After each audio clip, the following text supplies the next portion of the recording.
I am here again with Anne Laure Jackson with a new year ahead, which is very exciting. Oh, it is just amazing to think what a year that we've had and what a year is going to be coming up indeed. It's really exciting because going back a little bit, when we launched Pure last September, you were my first regular guest, and you're the longest running guest on our radio station, which is really cool. And it's so lovely because it's just like we can get the opportunity to chat and we can chat about stuff that just hopefully flows from me. And it certainly flows from you because of your life experiences and things that you've done and then questions that folks bring. And it's a lovely place to be. So thank you.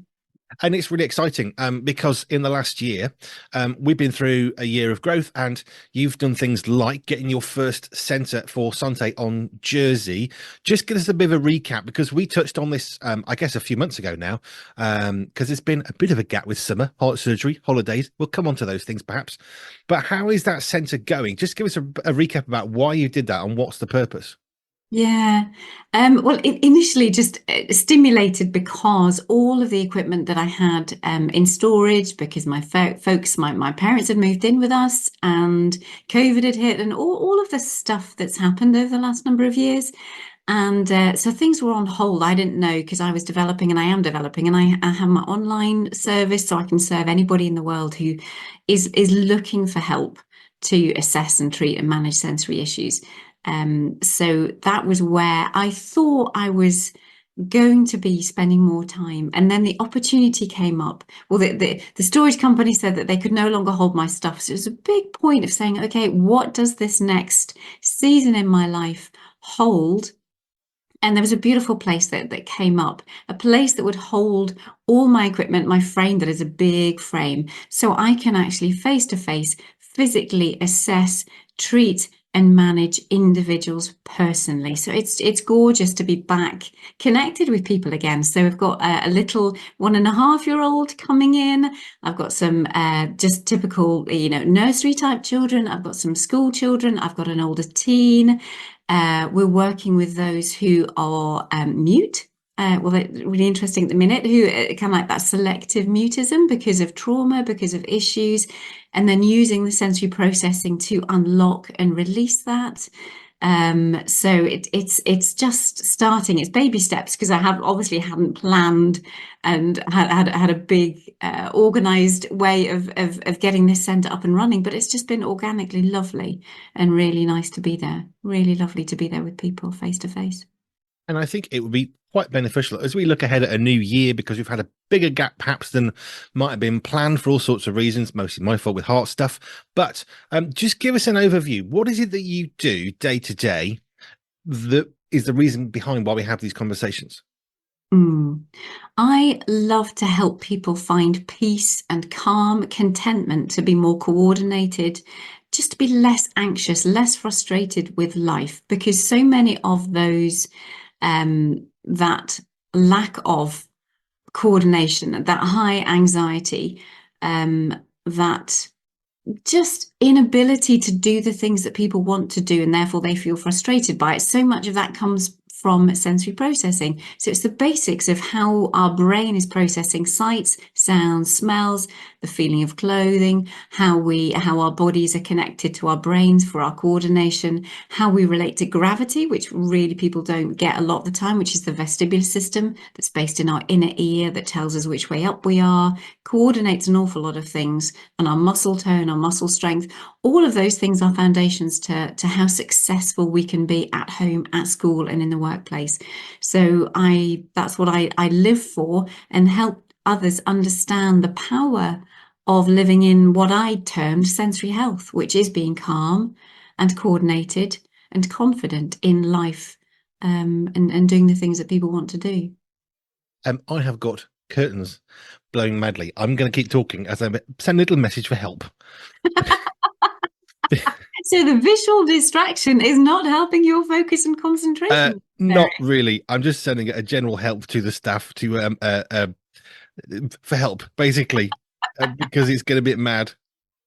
Okay, but you're Right. not getting the tactile, you're not getting the wind on your skin. It's just more the No. fact that you see the curtains blowing and therefore that's annoying you or Yes. distracting. Well, things are dropping around me on the floor, so it's not great. Oh, well, that's Thank good. you. Auditory wise, I'm not getting that distraction. So, Can you just close the windows? Because yes, I've got stuff just flying around the room at the moment, which is it's a bit distracting, which is, it's a useful point. There's doors opening and closing. There's one over there as well, please. So yes. So well, you're such a case in point. You always have been. It's kind of like I talk this stuff, I see this stuff, and you just live it. It's like, yeah, the wind's blowing, things are blown over. I can't concentrate. It's yeah. I have no idea what you were just saying because I had cards flying around the room, which was a bit of a big distraction. I've got to be honest. There's now just there's a sea of stuff everywhere. But anyway, I'll fix that later. What were you saying?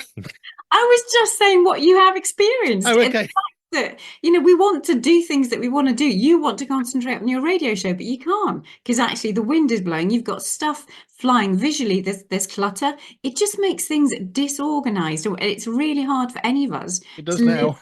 in a disorganized space, regardless of what has prompted that.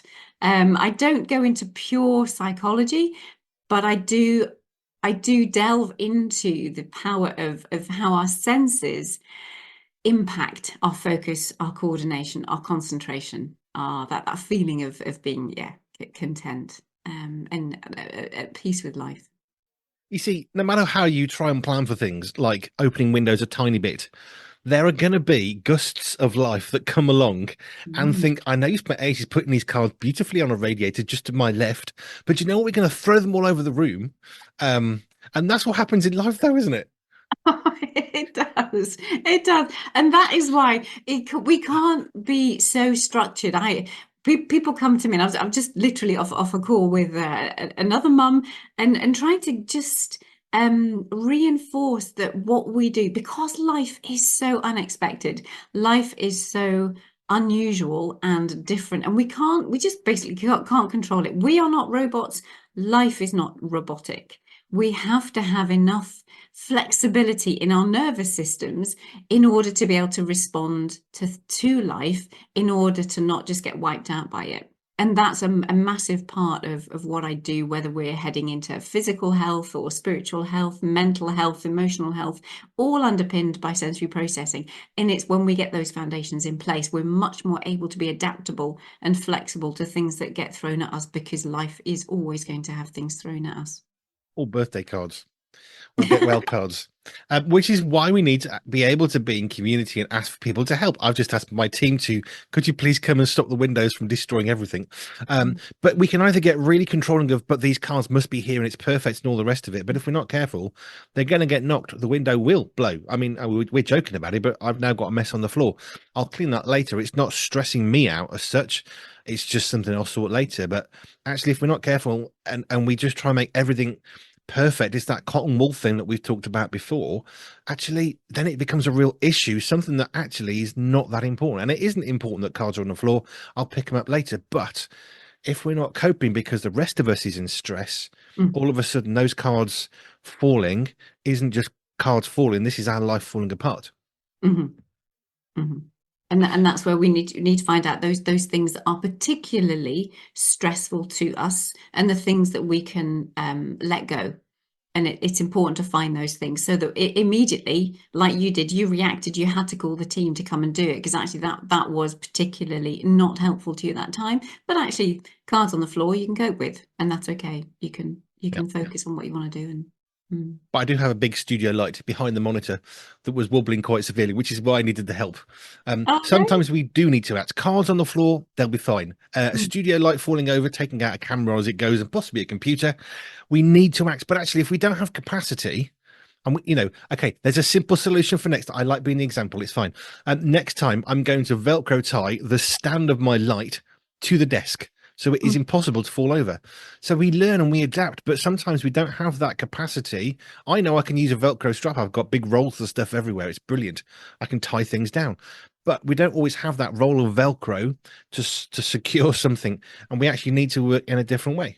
And that's that adaptive response in clinic, in therapy. We would be looking for that adaptive response. It's just like, okay, under normal circumstances, this is what you might do, but that flexibility in thought, that flexibility in how your body moves, you have to do things slightly differently. So a similar thing, actually, my light, I have a stand-up desk. So of course I have a light above my desk, but when I press my little button that moves it, then my adaptive response is, I've got to get that light before it flies over, because actually if I strap my light to my desk, I'm going to cause real problems, because the height adjustable table that it is going to clunk, it's going to clunk my light. So we're always having these adaptive responses, and that's tiring and really effortful for some people. And that's where we need to find their sensory thumbprint, the right kind of level of adaptation throughout the day. And some people can cope with loads of adaptation and will be able to make decisions and be so spontaneous and react to things really well and make good decisions.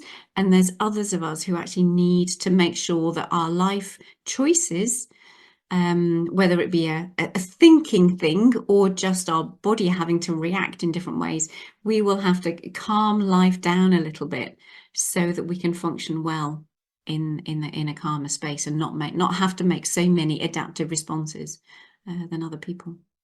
I wanted to talk a little bit about the holiday that you've had, because you were really hard, you're self-employed, you run a business, you've got responsibilities, and you've just taken a holiday, which is a big deal for you to do. But I thought it might be useful to look at that from the perspective of, you called it recalibration just before we came on air, and I was thinking about resetting in a similar kind of context for recovering from heart surgery, because everything is different. Maybe we'll look at that next week. But how have you found a holiday for, I suppose the obvious question is, how's the holiday affected your sensory health? But I think we can do better than that. How is the holiday helping you see life in your work, your play, your downtime? Mm, mm. It's reinforced that I really do love what I do. And when you have choices, obviously this isn't a sensory thing, but it is lovely to think that actually what I do, I really enjoy doing. And I want to do it in a way that is as genuine as possible, as helpful as possible. And it's given me time to reflect and think, what do people actually need? How can I best help them? I mean, that has been the priority. It has been everything that I've done, but you need time to, you need space to think. I really do appreciate space to think. And I know before the break, it was always like my little 15 minutes in the sauna. They were precious times. But I am scheduling more time to process life generally, into my work life integration. And in fact, a new thing, I'm actually looking to see if, because the Hope Street, the centre that I have, that is great for doing actual therapy, but I'm looking to perhaps move out of the home with my office as well. It's interesting. Post COVID, lots of people are working from home. I've been working from home for the last 20 years, whereas I'm considering and I'm looking into actually working outside of the home, so that when I come home to be with a family, then it is just family time. And also for the noise, the auditory input of anybody else in the household, I am not here in the house, and anybody can come and be in the house and just be. And not, I don't have to worry about how the quality of the work that I'm putting out, because actually I will have or I'm looking to get a different space in which to actually run the business, run the therapy, run my Zooms from. So, I like the idea of the recalibration though, because one of the things that I found, I don't want to go into the heart surgery because I think it's a tangent today. But I found that because I couldn't do what I would ordinarily normally do on a day-to-day basis, or perhaps on a regular weekly basis, like these chats, all of a sudden my world looks slightly different. And actually it was really good because it reset some of the things that I would ordinarily do. And it got me thinking a little bit about sensory health, because my sensory health has been interesting, recovering from heart surgery. But mm, I was thinking particularly because you've had a holiday, and what struck me was, we look at the Bible. God designed us in a particular way, and he built in a seventh day of rest. Often people say, how long did God take to make the world? Well, 7 days. I suppose in a sense, yes, he did, because he took 6 days to make it and 1 day to rest with that 7 day week. But actually, a holiday, whilst it's not a biblical thing, people don't go on holiday in the Bible, that opportunity for rest and recalibration, which was, I think, yours is a better word than mine, that is important, because it helps us to recenter who we are and where we're going. And if you just keep going and going and going, you can find yourself walking into a wall because you're not really looking because you're just going. Yeah, and it was like I didn't need a break from work. I've loved what I do, got a lovely balance, but it is that sense of just stepping back and having time to think about what life is about, what life is for, the best ways. What are the skills and gifts that God's given you? What are the best ways that I can use who I am and how I am, and what are the things that bring me pleasure? So that when I am well, then I can do what I do to the best that I can do it. So it's yeah, the recalibration is good, not because I needed a break from it. And again, I just think that seventh day rest, it isn't because it's you're working flat out for 6 days. It's just important just to stop doing what you do on 6 days a week and gives you an opportunity to do things that are different and important on that seventh day. I love how you're saying you didn't need a break from work, but it was good to have time away from work to realize just how much you enjoyed the work that you do because it's still work. You still have to turn up and meet somebody or talk to someone. It's still, you're sort of obligated at that point. That's why it's work, not, as much as it might be enjoyable, it's still a job. Mm. Um, how do you think it's going to be if you do, like after 20 years of being working from home, how do Mm. you think it's going to feel potentially not? I think that's going to be really weird. I do. Because it's like that's the whole point why I set up what I do, how I do. You home educate your children. You're there, your husband, my husband always loved coming back into a household where I was there. This was even before children, that I was more home based and the kind of things that I was. Definitely having children just changed it completely. But he just loved me being there at the end of the day. Just that little something for him was really precious. So it would be, yeah, it's just nice for him. I think it'd be lovely for him to know that when I'm at home, I am fully present. I think that's going to be a big thing. Because of course, when I work at home, I've got my computer, I can take it downstairs. It's a lovely thing for me. But for the rest of the household, actually, when anybody comes into the household, I am there for them, whether it be friends, whether it be family, whoever comes in. I am quite looking forward to that. Although I love what I do at the moment, I think it'll be a real change. I do think it'll be a real change. I suspect so. 20 years of working from home, not working from home, that's going to be a big change. I'm going to be fascinated how that works. I'll just be interested. Um, I'll tell you why, because I've got a 2 week holiday. So we started Pure in February 23. That was when we really began looking and researching. And me and the two older lads who are now part of full time with what we do, we haven't really stopped for 18 months. Mm, And that's fine. We're not upset. We're not asking for sympathy. We love what we do. It's great. But at the end of October, we're having a 2 week holiday and I'm going to stop for 2 weeks. So that might be a good session next week of things you can get me to think about what I need to do for 2 weeks so I can come back even better. Maybe we'll look at that next week. But it struck me just how we can work and work and work, but there is an importance to step back in order that we can have a better way of assessing what we're doing. Because otherwise, as I said, you can walk and walk and walk reading the newspaper mm, straight into a wall, but actually put the work down for a bit. And it's not so much you don't like the work or you need time away from your colleagues or your job, but actually it helps you to refocus, recenter who you are, what you're doing, and I guess why you do what you do, other than the fact that you did it last week, so you'll do it this week and next week. mm. Actually, that time away gives you fresh motivation. Would that be right? Phew. I think it's just really nice to be affirmed. Sometimes we just need just that affirmation of yeah, Mm. I'm doing this and it's right that I do it. I think because the motivation was so high beforehand, that actually I'm good. But there was something that you did say that I thought, yeah, I have to. I think just time, planning out the time and thinking about what I do and how I use who I am to the best is was just so important. But we'll think about what we can chat more. Yeah, chat more next week. It'd be great. This is perhaps less of a sensory health conversation, but it is. But we haven't seen each other for a while, and I've loved. The thing is, my brain at the moment is 1st of September. We are celebrating 12 months of Pure 24/7 radio. That's where my brain's at. I'm writing a book on it. I'm reliving chapter by chapter. But here's one for you, which is definitely more sensory health related. I just wrote a chapter on June. And in June, we went to a particular conference. At the end of that conference, someone bought me and my Tilda lads 3 pints of beer. I just prayed for 3 pints of beer because I had no money.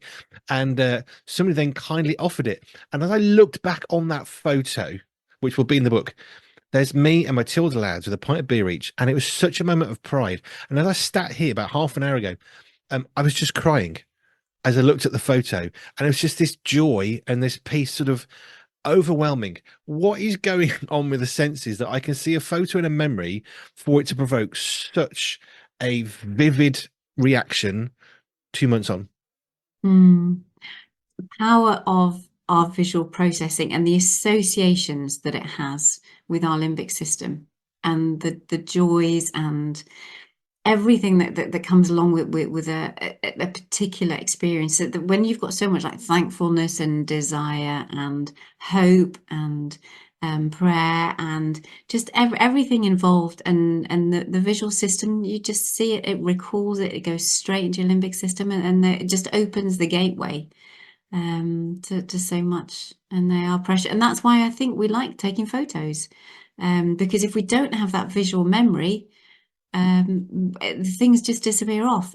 Photo enables so much else to be brought to the fore. You might even be able to recall smells. You might be able to recall if you were at the seaside, like the seagulls, when you were having the beer, there's just different things that, although you're only using the visual sense, there are other things that will come along. You remember how cold it was or how warm it was. It's a full, the visual sense opens up so many other and brings the fullness of that experience back through unlocking the limbic system. I did remember the noise in the marquee, how hot I was because it was just a very hot environment. I remembered the smell of the beer, which was very nice. I remember the coldness on the plastic cup that we had, Mm. and I just remember all of that sort of came flooding back, which is why I guess if you're struggling with sensory health, little memory reminders is such a powerful way to, I suppose, is it relieving some of the strain of connecting an idea to something? If we've got an image connecting it, is that why that can be so powerful? Oh yeah, yeah. Because the visual system is that's why screens are so important. Other things, but the visual system and having a picture, having a word, being able to see something means 10 times more than what if you're using your touch experience. That will link into memories in its own way, but the visual sense is incredibly powerful, and we really ought to be using prompts, visual prompts, pictures, so powerful, especially those within who have a diagnosis of autism. The visual system for them and understanding time, starting, stopping, activities, reliving activities, or those with dementia for sure, the visual system pictures will unlock lots for them to express themselves. Um, mm. So you've had a holiday, you've been off from work. Is there a particular moment from the last 2 weeks where you just think, for my sensory health specifically, this moment right now is kind of a core helper, a core memory, I suppose, from the last few weeks you've had? I don't know if you knew this. My son took me one of my sons took me to a music festival, which happened to be heavy metal, which ordinarily would not be my festival of choice. I'm not even a massive festival goer anyway. But I thought, it's my son. Let's just do this. And I always wanted to check it out almost to see, what's like. I didn't know what was going to be going on. But it was amazing, and the gentlest and the loveliest of people. They were so polite to me. Maybe it's because it's just like we don't often see many mums dressed in white coming to these festivals. It's like, but it was a sense of the experience and being right at the front, because we queued up to be right at the front of anybody knows my Sugar or Animals as Leaders, you'll know the kind of like the intensity of their music, but the vibrations that were going through me, I've not experienced. I knew, vibrations are powerful and a big part of kind of like rock concert experiences, but this was on another level. So I actually had my backpack in front of me just to try and dampen down some of the vibrations. Not only did I have ear defenders, but I had ear plugs on the inside of my ear defenders. And I had the glasses on. because the intensity of the lights, Meshuggah, they're quite remarkable with their light shows. But again, being right at the very front, they are bright. So I was well kitted out, but I was also well happy. I was having an amazing time. So glad to be there with my son, having, crowd surfers, the whole lot it was all happening. And so talk about sensory health, goodness me. But I prepared because I I didn't know what I was letting myself in for, and I wasn't terribly looking forward to it because it's not my style of music. It wouldn't be my choice of music. I could appreciate that for other people it is. But I certainly was definitely my sensory health was up there as far as how I was planning to be able to cope with the whole experience. That's not the answer. Perhaps I might have been expecting, but that's it. That's what I love about these chats. We never know where it's going to go. You'll have to get your sons onto Meshuggah and Animals as leaders. Animals is just instrumental, so like playing those on the radio won't be an issue. Maybe they do already, but Meshuggah you can't understand. You can't understand a word. They kind of growl, and so, maybe they've already got them on their playlist. I don't know, but Perhaps all the people who were listening to that were so soft and gentle because their sensory health was so good because they go to so many heavy metal concerts. no, there is a lot to be said for that, I have to say, because they kind of like you talk about getting out all the aggression, but it is certainly the drummers and the musicians, they are giving it like 100%, like brilliant sensory input, absolutely phenomenal. Top tip from Anne: if you want to improve your sensory health, consider a heavy metal concert. There you are. You heard it here first. Yeah.